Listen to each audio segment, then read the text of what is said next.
So, we're recording. Welcome, Mr. Paul Turner, to Rob's Funk and Junk podcast. Yeah, it's kind of it's strange in here. I thought you'd have electricity and stuff. I didn't realise that this is where you did it all from. I mean, it's amazing. There's like cave writing and it's. Are you disappointed? I mean, these drips are kind of landing on my head. Are you disappointed that I'm wearing my clothes, though? That's the thing. Well, you say clothes. It's more like a sheepskin rug. But my lovely wife Rachel is just bringing us in coffees. Cup of tea. Thanks, darling. You are welcome. Thank you. Thank you. So yes, I've been talking about having you on for months now, since the inception of my podcast. I think that's what everyone's waiting for, is to hear the dulcet tones of Mr. Paul Turner. I hope so. I've been a bit scared. As you should. And you told me I was coming to collect some money that you owe me, and now this has happened. Yeah, that money I borrowed off you back in 2007. So we've known each other a very long time. What year was it? 2005. 2005, yeah. So it took me 2 years to get the money out of you. And then, yeah. But we had actually met before that. You came We did. I met you and said hello to you when I came to see Jamiroquai do Wembley Arena. I was going to say the O2, but Wembley Arena. Yeah. On the Funk Odyssey tour. Yeah. And I was always, I do remember being in that backstage area after the gig and seeing you there. I was going, that's fucking Paul Turner over there. It's Paul Turner. Because I used to see you all the time on TV, and I was like, I do hope I get to play with Paul one day. I mean, play music with Paul one day, not play with Paul. But and then don't go get cancelled before we even started this. yeah. But and then the opportunity came up for you to come and audition. Yeah, with the band, and that was early 2005, wasn't it? Almost the beginning of 2005, and we've been good chums ever since. You sounded hesitant saying that there. Trying to think of the best way to describe our relationship. It's been fun-filled, fun-packed right from the beginning. We've had some scrapes and knocks. We've been in always some fighting on the situations. same side. Always on the same side. Yeah. But yeah, we have found ourselves, I won't go into details, but we have found ourselves in some daft, silly situations. Yeah. It's usually those moments when we're waiting for the fire brigade to come and kind of sort it all out. Yeah. That we're kind of reflecting on, why did we do this? Do you remember that? So, thinking of one, I thought about it earlier actually. When we were doing that Q&A session in Vasa in Finland, and we were doing a boom and twang workshop there, and then we were led in to do this weird press conference thing. Yeah, which was almost like a national TV. Yeah. Filming session, wasn't it? And there was a couple of couches. It was a bit like doing an old Parkinson interview. It was much more formal than we expected, and there was a live kind of audience there because there's a lot of people who were also doing things at the music festival, and then there was local press there, and we were both asked questions, weren't we? And you started telling that story, and so we're basically, if I set the scene, we're sat in this. It's like a hotel conference room with a load of press, an audience, a massive screen behind us showing videos of us, our work. Yeah, and then, big hot lights, TV lights, TV cameras. And we each had our little handheld, radio mic. Yeah. So it felt very official. It felt like we were on Graham Norton or something. Yeah. Or whatever the equivalent that would have been in Finland. And then you started telling a story. And I'm not going to go into the end of the story, but I was looking at, I knew what that story was leading to, and I was looking at you as if to say, I've erased that story from my memory, so I can't recall the beginning, middle, or the end. Now. But there's enough of them for me to know that if I can remember that the scenario got to the point where I looked at you and your fear was it was like saying, "Don't go there, don't go there." I was looking like, I can't believe you're doing this. And I wasn't going to get to a point where it was going to, cause us to be. I didn't know that. Led away. I didn't know that. And then once you realise, I was looking at you obviously like I was like I was in a scene of Silence of the Lambs or something, and you then were looking at me a bit quizzical, and then I think the penny dropped, and you realised what I was thinking, and then we both absolutely lost it. We were laughing for about 5 minutes. Much like pretty much every time I ever got sent out of a class at school, it was for laughing uncontrollably and not being able to stop.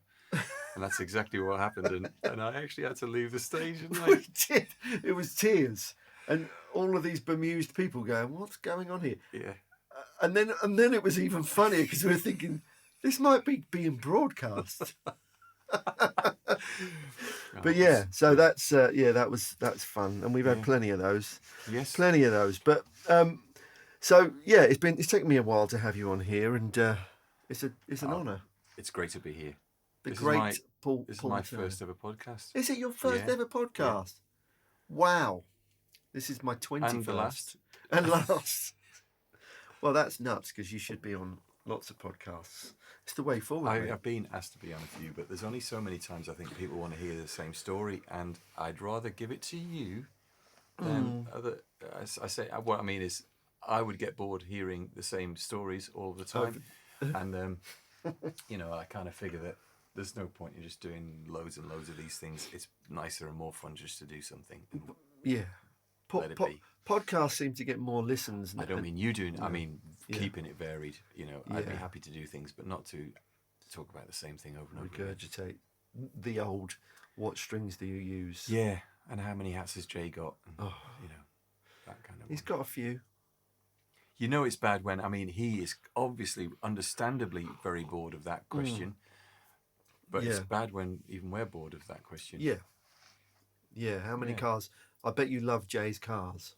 That's what I get a lot. Yeah.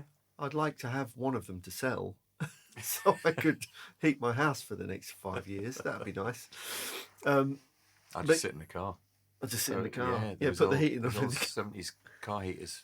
Yeah. Great. Oh, yeah, the smell of them as well. Yeah. Yeah. So, as I've pointed out, we've known each other a very long time. We've been playing together quite a lot. Yeah, we've always managed to do some other nice projects in between, haven't we? In between our obvious Jamiroquai commitments, there's been some good things that we've done over the years. Yeah. Some from covers gigs to having bands, Mm-hmm. We've got to play in some amazing studios. I mean, we got to remember that album we did in Olympic where we were sort of paid to. We were there for about a week. A lock-in at Olympic before it was closed. The French down. project. The French project. Yeah. And, those were the things I used to dream of when I was a kid, sort of being in a studio like that and getting to be in those places. Sadly, that's a lot less frequent. Well, sorry, I thought you were going to say, sadly, that's no longer a studio. Obviously, sadly, it is less frequent, unfortunately, nowadays. But going to Olympia, I was just down the road from there, and that actually was the first place I played with Jamiroquai. Yes. Because we did a TV kind of album, or new material album launch. I think it's up on YouTube. It's about 4 or 5 songs. Yeah, yeah. Which included Feels Just Like It Should, and I think 7 Days in Sunny June, as well as maybe a couple of older tunes. But that was I remember driving down just like a mile down the road and being there, but sadly that is now a cinema. I have heard that they're reopening it as a studio though. I have heard. Great. Please excuse my dog Joni Bitchell barking in the background, bless her. I did hear that maybe a part of the building is still a studio. Oh, that's good. But that was incredible that we used to be able to go to those places. I know we sort of did some stuff in Abbey Road. We did the Jamiroquai Live at Abbey Road thing. Yeah. We also did that session last year. Just being in those places is so rare now that you actually get to do what we would call a proper studio session. Yeah, something where everybody's in the room at the same time. Yeah, and perhaps even playing at the same time. Woo. Yeah. So with that, I know that from knowing you so well, I know that a lot of stuff you do nowadays, you're having to do remote sessions. Yeah.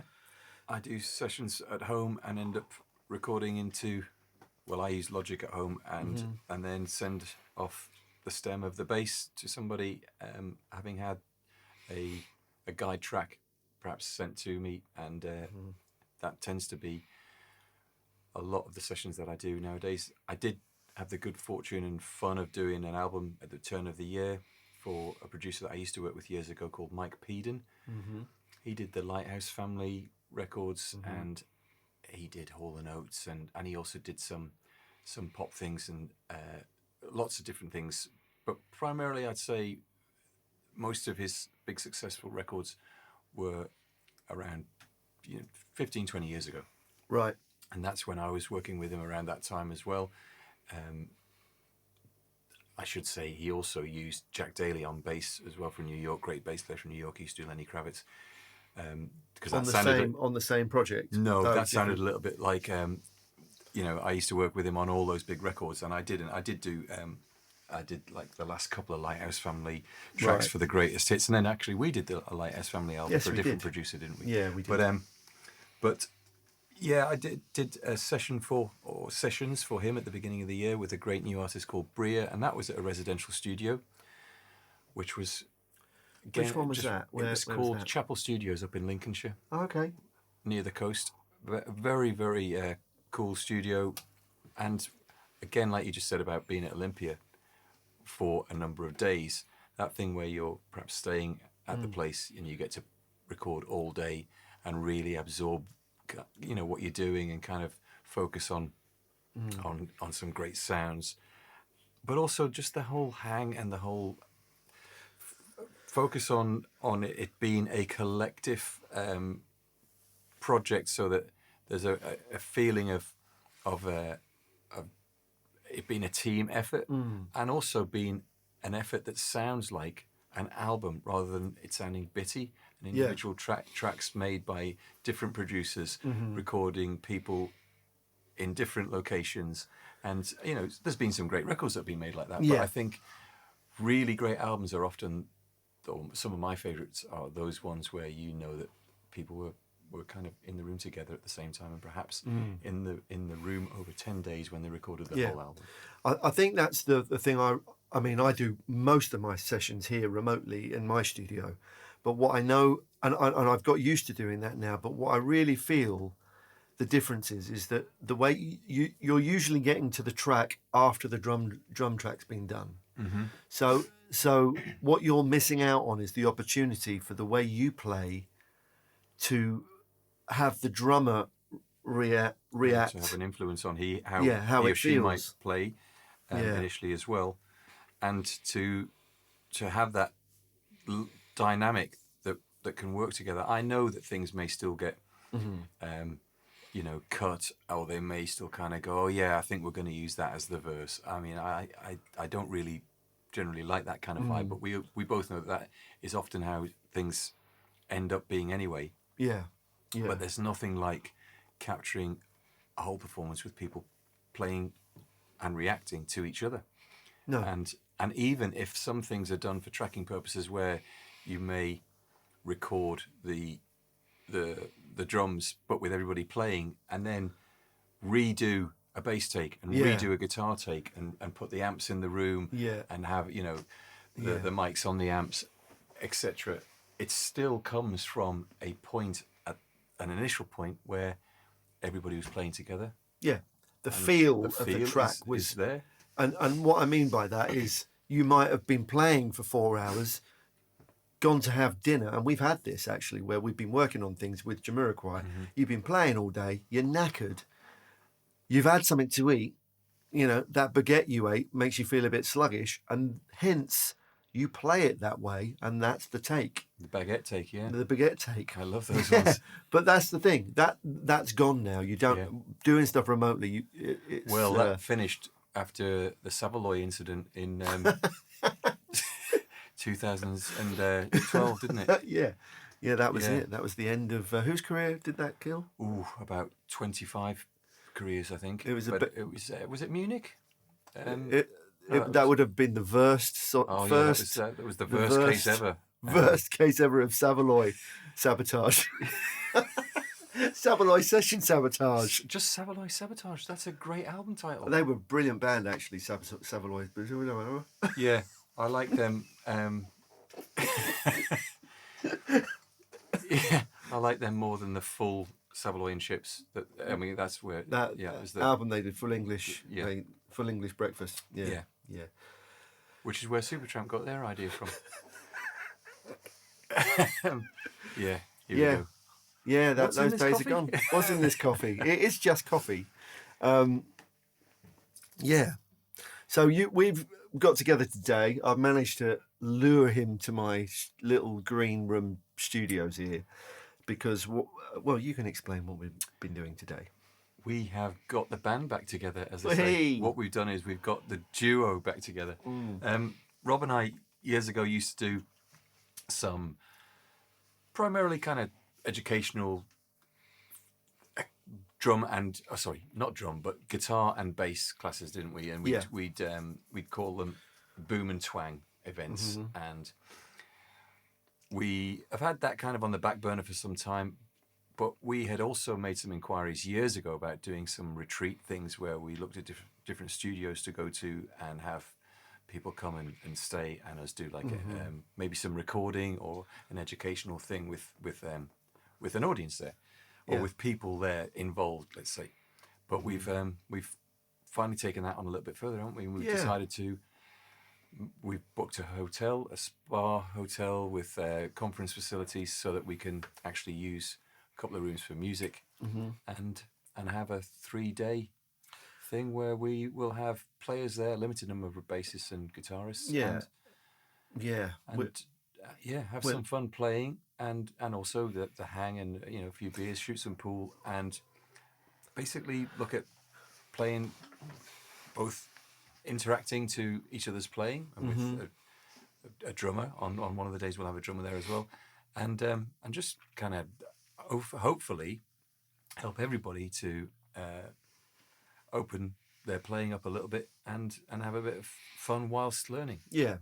I think there's a massive emphasis on learning your instrument and learning to play your instrument, but I think what I think is a good thing about us doing this together is we can work on helping people understand what it's like to play in an ensemble. So you're playing as a guitar player, it's really important to listen to what the bass player is doing and vice versa. So well, that's a really good point you just mentioned there, which I hadn't really kind of thought about from that angle. But there is a lot of things out there for everybody to learn from, something on YouTube or a podcast or different formats. We all know that there's loads of great learning resources out there.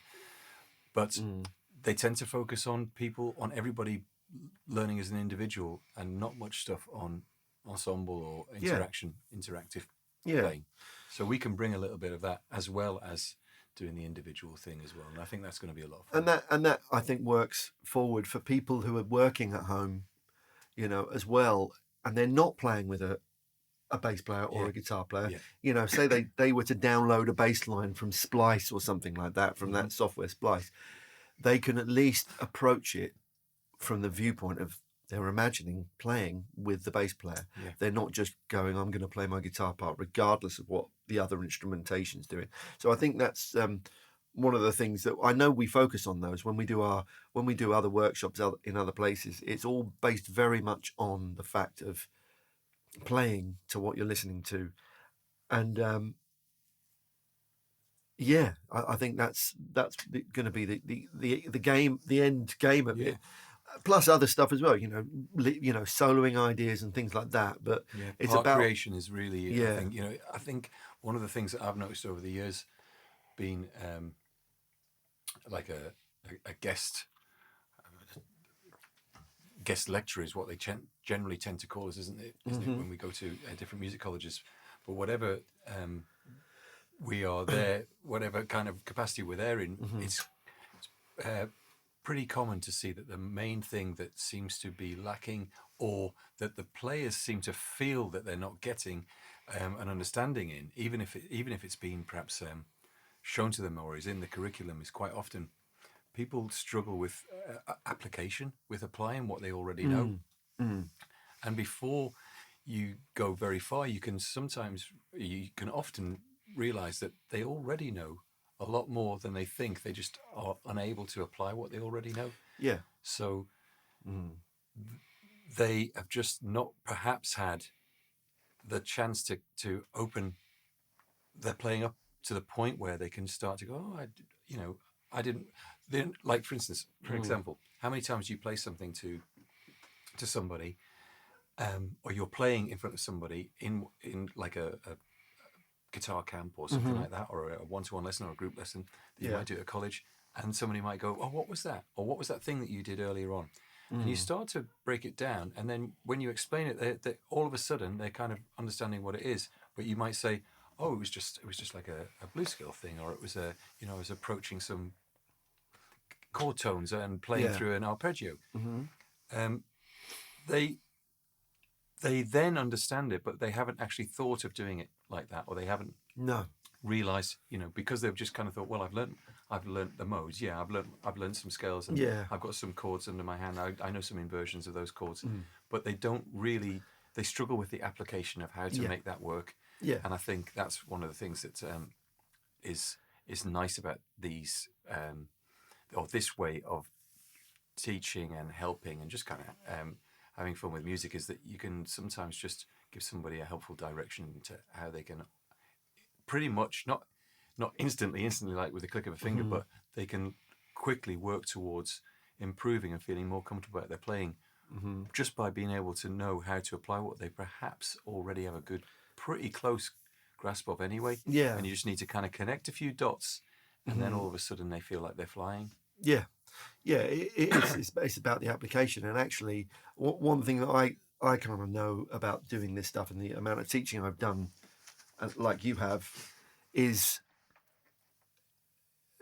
making things not overly complicated. For what we do, I know that what we do is, it's actually, I always think of it as really simple.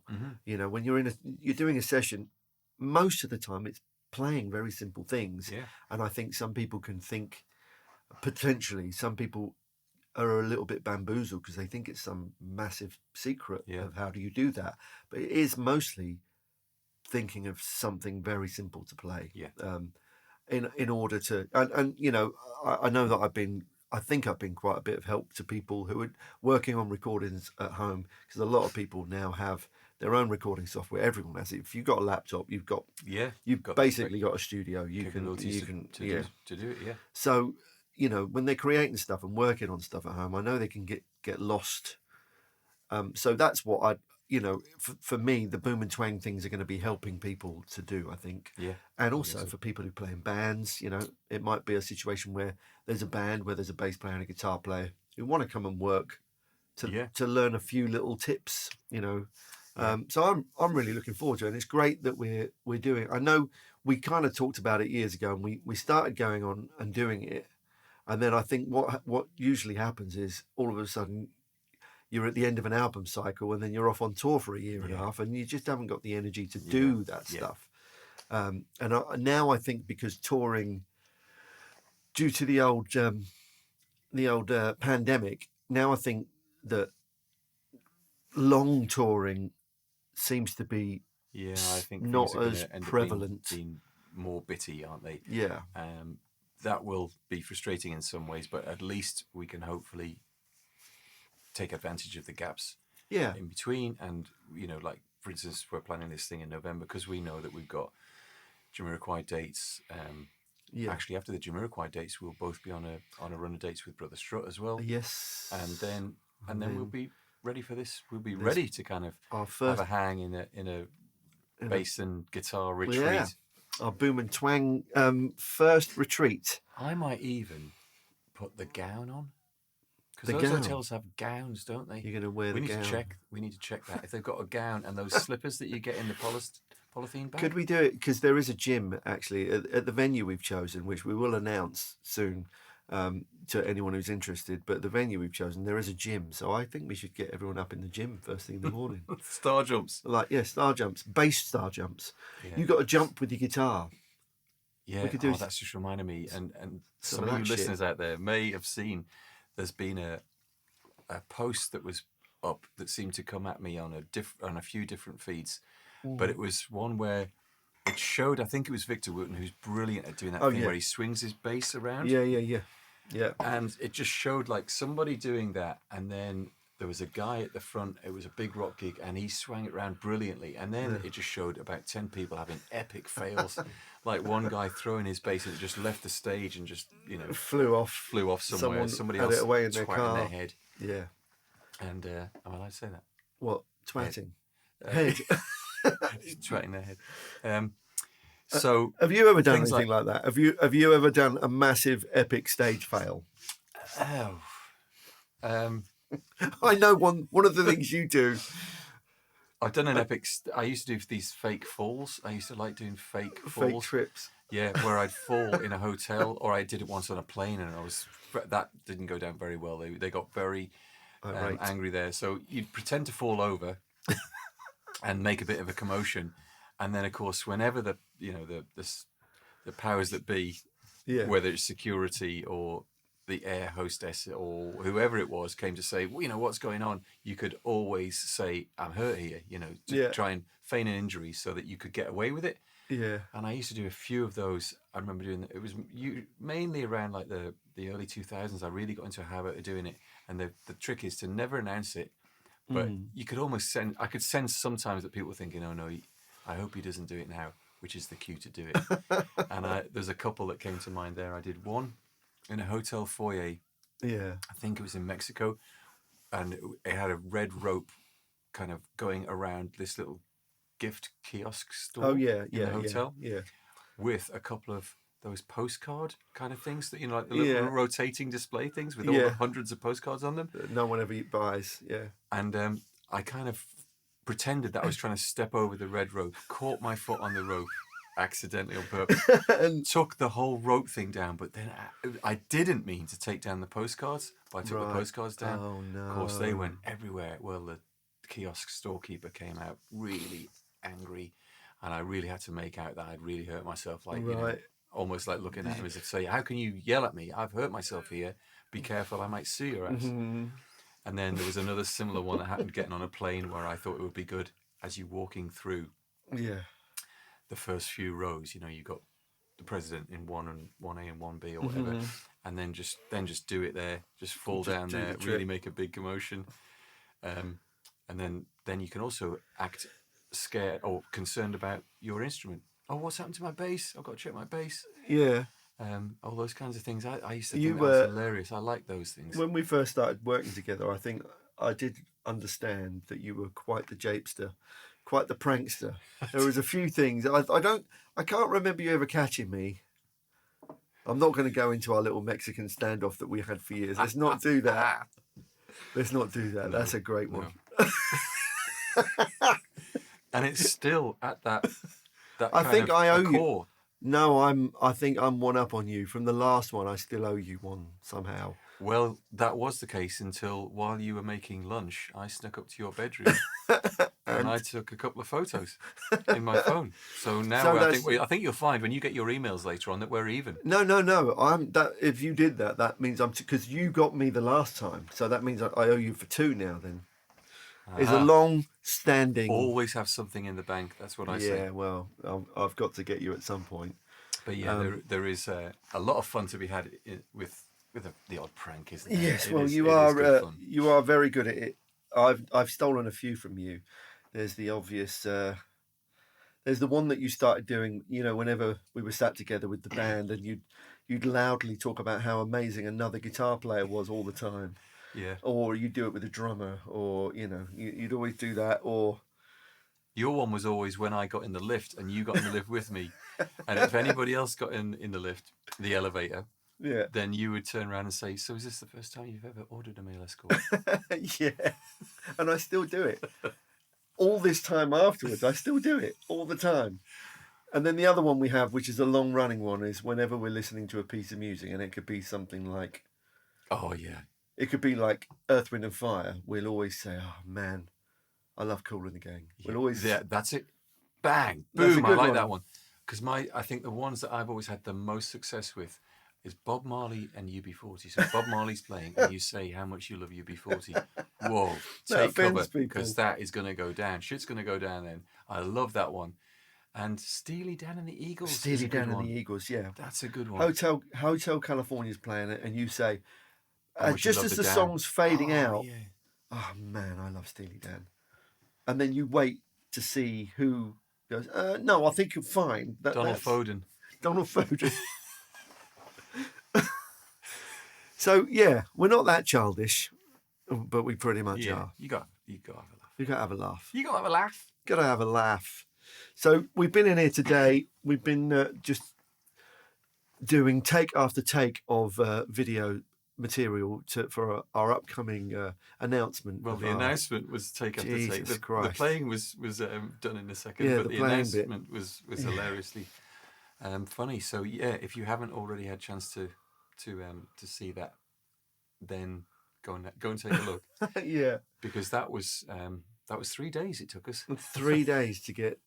Hi, I'm Rob Harris, and Hi, I'm Rolf Harris. I'm Rolf Harris. No, you can't say Rolf Harris anymore. I used to tell everyone he was my uncle. I remember that. Yeah. Until I stopped. I didn't stop. Actually, no, I still carried on with it even after his. Adam Wakeman did a record with him. You know Adam Wakeman, good friend of ours, Adam Wakeman. Yes. Rick's son. Yeah. He did a record with him. With Rolf Harris. And I think he was hoping it would be quite a successful record, but anyway. Yeah. Promo campaign didn't quite go to plan. Yeah. I don't know. Should we move on? Can we say anything dodgy about that before there's a lawsuit? Yeah, I don't know. Why did I never heard of it? Yeah. You mentioned Rolf Harris. No, I kept on starting every single take of the video announcement with Rob would go, "Hi, I'm Rob Harris," and I would go, "And I'm Rob Harris." I wanted to finish it with, "And it's a good night from me." And it's a good night from me and him. Yeah. But we've had some fun over the years, and hopefully we had a really good gig last week. Actually, I really enjoyed that. The Arts It was great. Yeah, it was a lot of fun. And we've got we have a Trionic gig. By the time this is posted, actually, we'll have done our Trionic gig, and it was amazing. It was amazing. It went down. Yeah, we were awesome. It was kicking off. Yeah, and why weren't you guys there? The ones of you that weren't there, why weren't you there? Yeah, so I'm pretending that the gig was yesterday. Oh man, I'm knackered. It was a good gig though. It was great. You played your ass off, Paul. Yeah, thanks, man. I felt good. I've only just got back home. Have you just arrived home? Yeah. Yeah. So. Yeah. But I will wrap it up there because I think you've got to shoot and I've got to go off to another. I've got to go and pick my daughter up from school. But I've got another 15 jingles and a few more sessions to do before my gig tonight, and then I go straight off, straight on the private jet to Tokyo. Tokyo. Who are you playing with in Tokyo? I don't know until I land, but right. It could be the Chili's, or it could be the dance, or it could be the. There's a few people that I've been lined up to play with. Yeah. You don't know. You're learning the set on the plane. You're going to play with yourself like normal. Yeah. On the plane. And what usually happens then is I'm not allowed to get off the plane, and they just send me back. Yeah, you do spend a long time in toilets on planes. I do know that. Well, thanks for being. I'm honoured that this has been your first ever podcast. I might come back. Yeah, I think well, if you're up for it. I mean, I kept on saying, whenever we've been away, I must nab Paul and do a bit of a podcast, but because of the way I want to do, I like just having a bit of a general hang, and I don't want it to be like, so, what's your favourite mode? Yeah. I don't want it to be all that stuff. So, but I'm glad you've done that. I'm glad I've got you on your first ever podcast. I hope it wasn't that painful. It wasn't. So far, it hasn't been painful at all. But yeah, thanks for joining me. And if anyone's got any questions, about our Boom and Twang retreat, that's going to be great fun. Drop me an email at robsfunkandjunk@gmail.com. And if anyone wants to share their love for Mr. Paul Turner, woo! Send photos, whatever you like. Yeah, absolutely anything. I'll forward them on to him. But yeah, thanks for joining me, mate. You're very welcome. Thanks for having me.